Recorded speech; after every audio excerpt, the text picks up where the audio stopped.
Remote, idyllic ecosystem? Well, it may not be remote, but 2 out of 3 ain't bad. When you consider that last February, Creekway Park, as it's known, looked like this. And the creek that now flows through it used to run under it in a concrete tunnel. To see the change over the last 6 months is incredible. This was a barren gravel parking lot not that long ago, and now to see what it is today, it's an amazing change.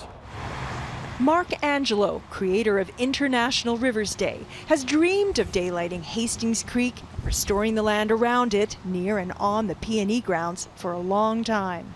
I first thought about this 40 years ago when I met an elderly gentleman at the P&E who told me about this creek that once ran close to where we were standing at the time, and how he used to fish for salmon at the stream's outlet.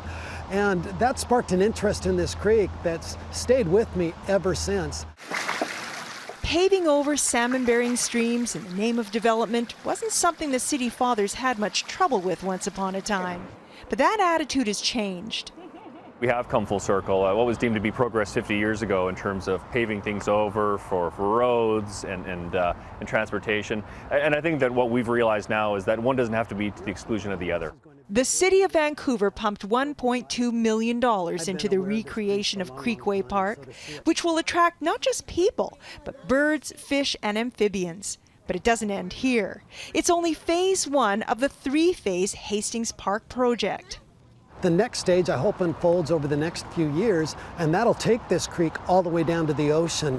And once that happens, that opens up all kinds of possibilities, including the potential to get salmon back into the lower part of the creek.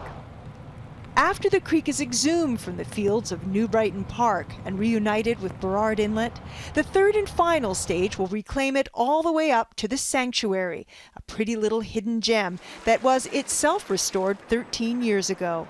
These sites really do have a biological function. In other ways, they're small and kind of, you could argue that they're almost like a postage stamp of habitat. Right. But if you add that up across the city, you start to really build the biodiversity in the city. 50 salmon streams were lost, so we'll never get them all back. But redevelopment, I think, will create the opportunity at least to get some back. And I think what's happening with Hastings Park Creek really epitomizes that. Linda Aylesworth, Global News.